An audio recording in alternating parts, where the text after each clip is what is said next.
Ada orang Islam yang ahli ibadah, ahli bersedekah, sangat baik hati. Dia mampu menyembuhkan berbagai macam penyakit. Tatkala dia menyembuhkan berbagai macam penyakit, dia tidak pernah meminta imbalan sebesar apapun. Dia tidak pernah meminta uang bayaran. Dia tidak pernah menuntut bayaran ini dan itu. Ahli sedekah, ahli ibadah, tetapi sayang, tatkala dia akhir hayat mati sangat mengerikan. Sungguh sangat mengerikan. Dia mati dalam keadaan su'ul khotimah. Kok bisa seperti itu? Begini, kisahnya singkatnya begini. Ada seorang yang dianggap sebagai wali Allah karena dia ahli ibadah dan mampu mengobati berbagai macam penyakit.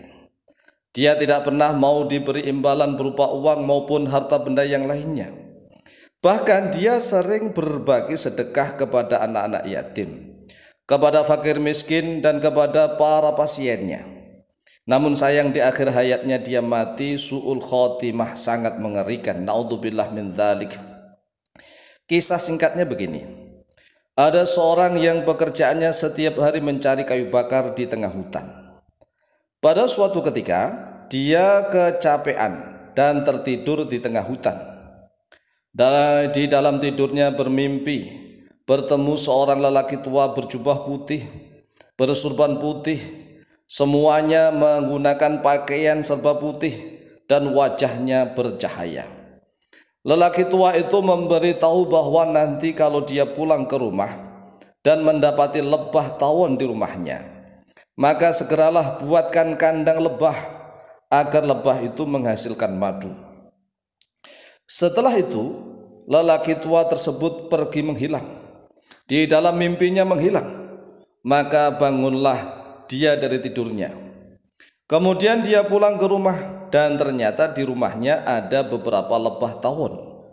Maka dia segera membuatkan kandang. Tidak lama kemudian lebah tawon itu bertambah banyak dan menghasilkan madu. Beberapa hari kemudian dia pergi ke hutan untuk mencari kayu bakar dan dia tertidur lagi. Kemudian dia bermimpi bertemu lelaki tua tersebut yang memakai baju serba putih, bersorban putih dan wajahnya bercahaya. Di dalam mimpi itu lelaki tua berpesan, jika nanti ada orang yang sakit datang ke rumahmu minta obat, maka obatilah dengan madu lebah. Ternyata benar bahwa ada orang yang sakit datang ke rumahnya. Kemudian dia memberinya madu lebah. Kemudian sembuh seketika. Semakin lama semakin banyak orang yang sakit datang ke rumahnya. Dan hampir semuanya sembuh dengan madu lebah.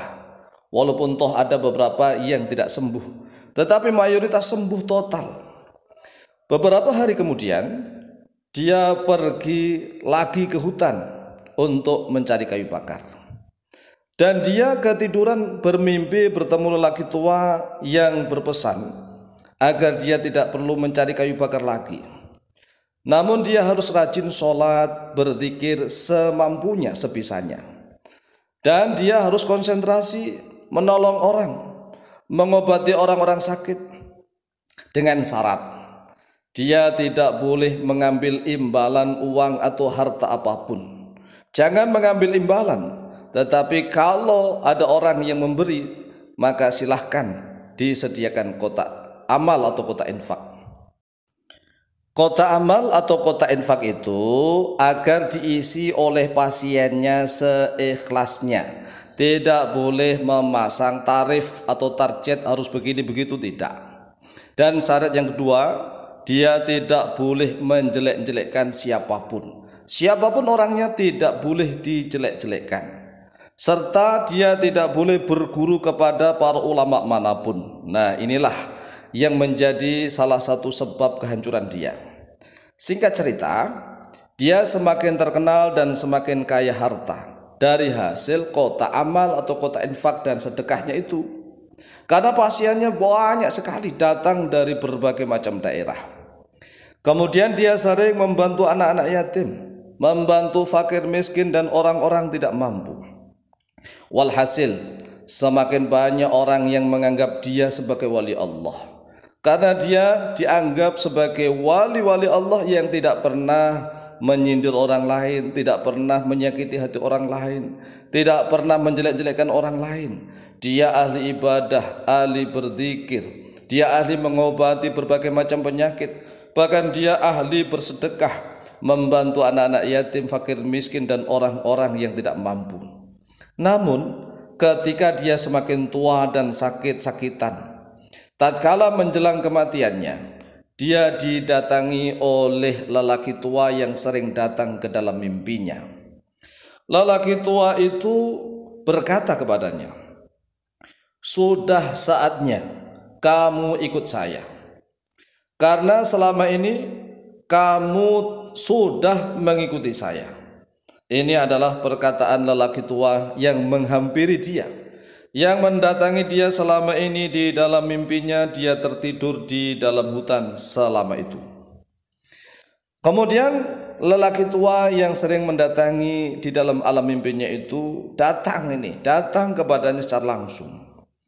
Dan dia berkata begitu, "Sudah saatnya kamu ikut saya, karena selama ini kamu sudah mengikuti saya.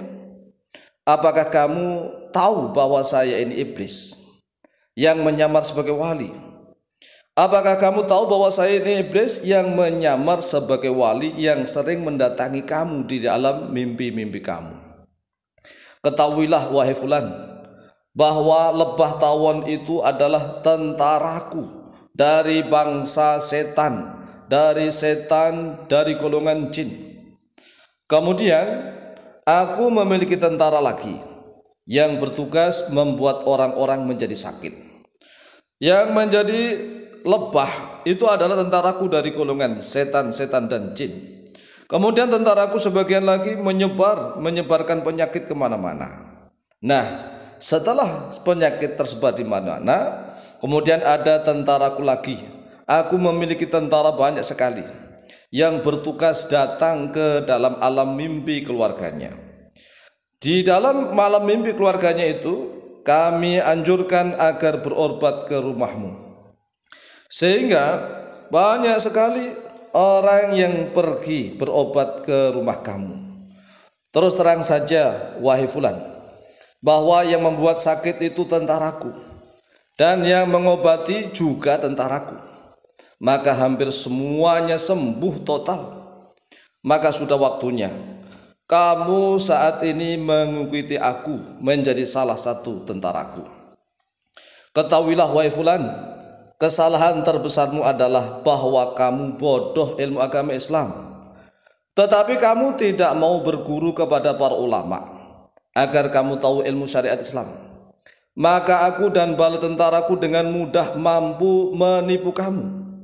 Kini saatnya kamu harus mati dan mengikuti aku yang kelak akan kekal di dalam neraka selama-lamanya bersama tentaraku. Naudzubillah min dzalik. Sumber cerita ini kami dapati dari para masyayikh di sarang Rembang ketika pengajian zaman dahulu.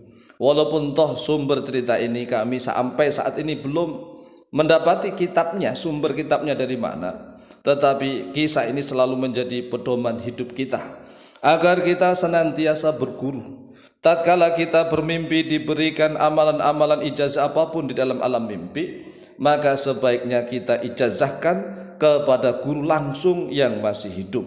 Oleh sebab itulah, berhati-hatilah dengan berbagai macam tipuan iblis dan setan laknatullah alaihim. Demikian, semoga manfaat dan barokah. Lebih kurangnya mohon maaf. Wallahu ta'ala a'lamu bishawab.